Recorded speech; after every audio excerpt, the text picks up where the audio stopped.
Hello, everyone. Welcome.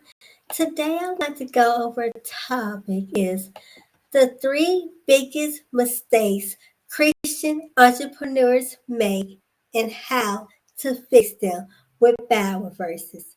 Okay? So, are you a Christian entrepreneur trying to honor God while building your business? In this powerful message, we will go over into the biggest three biggest mistakes Christian entrepreneur business owners make and how to fix them with biblical truth and wisdom. I know you have all been there. You made mistakes in your business and you're wondering, how did I make these mistakes and how can I get out of them? So you're at the right place. I'm going to tell you the three biggest mistakes to avoid, and I'm going to give you the solution to your problems so you can avoid them. So today, it is a rising numbers of Christian entrepreneurs and Christian influencers, those who have been called by God to build, to create, and lead business. You see, entrepreneurship isn't just a career, it's a calling. And when God puts a dream in your heart, an ideal in your hands, your business becomes more than just a job. It becomes a platform for ministry, a tool to advance the kingdom of God, and a way to reflect Jesus Christ in the marketplace. But let's be honest with ourselves. Running a business is tough. The pressures, the expectations, the responsibilities. It's easy to make mistakes, even with the best intuitions. And when we try to do it all alone, we risk missing what God has truly called us to do and what God truly has for us. So today, I want to talk to you about the three biggest mistakes Christians entrepreneurs make and how to avoid them.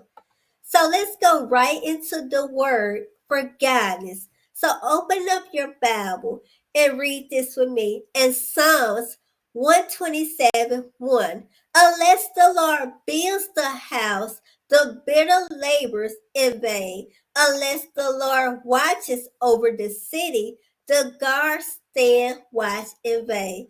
So mistake number one is building without God's blueprint. I'm going to say that one more time.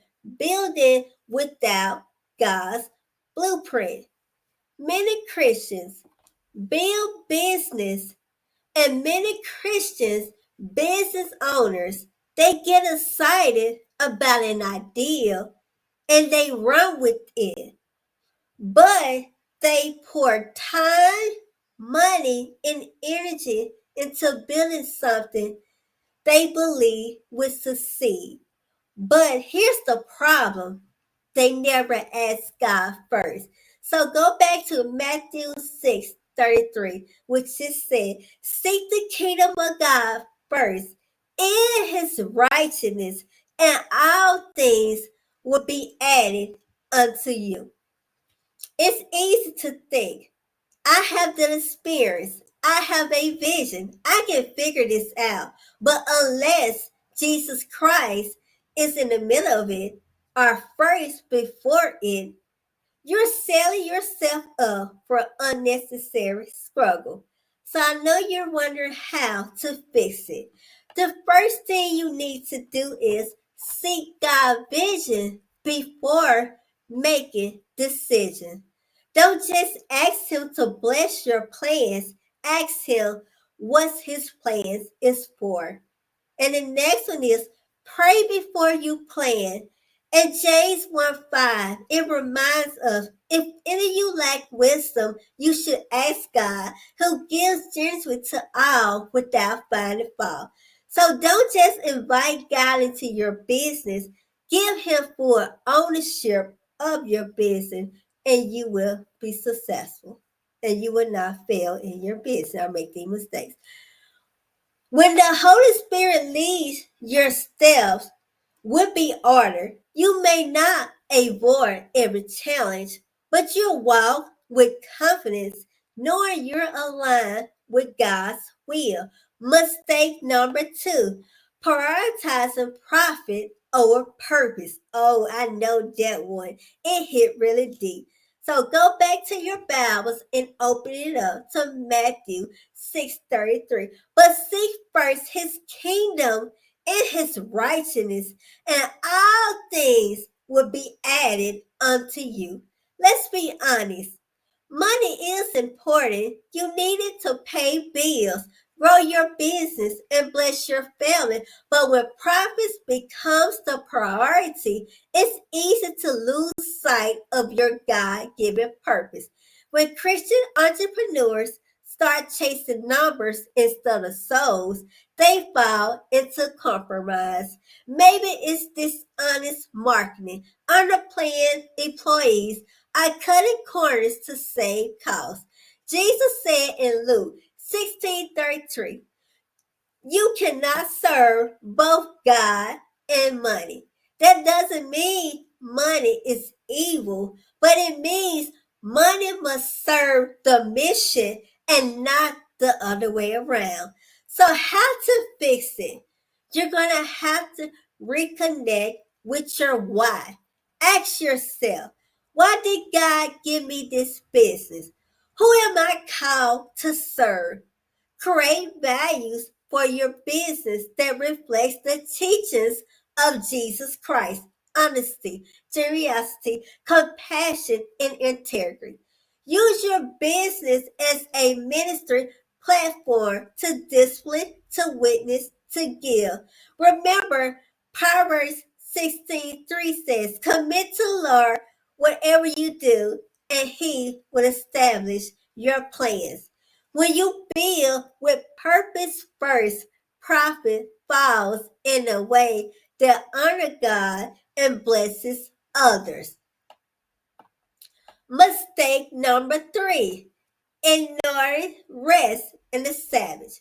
In the scripture, Exodus 29 through 10. 6 days you shall labor and do all your work, but the Sabbath day is a Sabbath to the Lord your God.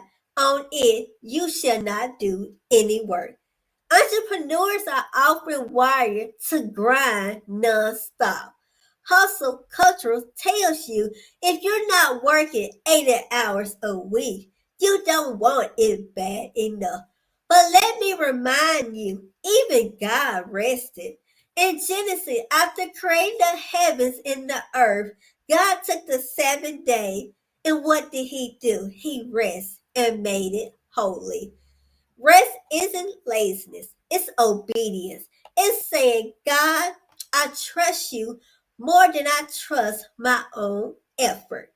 Burnout isn't a badge or honor. It's a sign that we stop trusting in God who provides. So how can you fix it?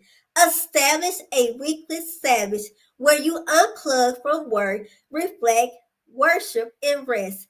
Take care of your temple, your body, your mind, your spirit. Exercise, eat well, and make space for stillness. And that is so powerful. Remember what Moses learned in Exodus 18:17-23? He had to rise up other leaders to avoid burnout. So when you rest, you honor God and acknowledge that He is your source, not your effort. So it's time for you to surrender your business to Jesus Christ. So you, Christian entrepreneur, God has not called you to carry this alone. He has given you a business not to become a slave to it or not to carry a loan. He has given you a business to call you to steward it, to lead with faith and reflect to who our Lord and Savior Jesus Christ in everything that you do. Amen. So let's recap the three biggest mistakes and how to fix them. Number one is building without God. Fix it by seeking his vision and submitting your plans. Number two, chasing profit over purpose. Fix it by keeping your mission aligned with the kingdom of God. And number three is neglecting rest. Fix it by honoring the Sabbath and trusting God's provision in your life. So as you surrender your business to Jesus Christ, he will guide you, strengthen you, and bless the work of your hands, not just for success, but for the glory of God. So I want you to say this prayer with me and say it out loud. Lord, thank you for the calling you have placed on each and every one of entrepreneurs watching this video. Forgive us for the times we try to build without you, chase profits over purpose, or ignore your commandment to rest. Holy Spirit, guide each business represented here. Let them be rooted in righteous, grounded in purpose, and sustained by your strength. In Jesus' name I pray. Amen. That is such a powerful prayer, and I know you all say it with me. So I want you to just take a moment and say, Lord, I surrender my business to you. Write it in the comment, because once you gave it all to Lord Jesus Christ and you keep God first in your life, remember Matthew 6:33. But seek the kingdom of God first and his righteousness. All things will be added unto you. So as long as you keep God first in your life, you will avoid all of these mistakes. And remember, without God, there is no purpose, and your business will fail without God being the center of it. So I want you to just take a moment. I want you to like it, share it with your family, friends, as well, and write in the comments. And if you have any business idea, I want you to write your business idea in the comments so I can pray over your business for you so it will be successful, so you can prosper in life. And if you're just struggling, you're wondering how to even start that Christian business, that's where I come in to help you, because I help Christian entrepreneurs to build kingdom business that align with kingdom principles. The links is posted so you can book a coaching session with me as well. And I have many different courses to help you start your business as well. And all the links are posted. And if you just need a prayer request, write your prayers and I will pray for you as well. If you need a word from the Lord, you can book a prophetic counseling session with me too. And I will tell you what the Lord is saying in your life. But I also have Glory Nation Academy, where it's to train and build up kingdom entrepreneurs that's based on kingdom principle. Everything is aligned with the Bible, so you would not do anything outside of God's will. And that link is posted as well. You can see all the links. So I just want to say, take a moment and say, I would not make these mistakes. I would start my kingdom business. So right there in the comment, remember the time is here. The time for you to start and avoid these mistakes right now in Jesus' name. So I love you all. Remember, I want you to comment, like it, and share with your family and friends. And have an amazing day and be blessed. And thank you all for watching and supporting my ministry, Glory Nation. I love you all and have an amazing day.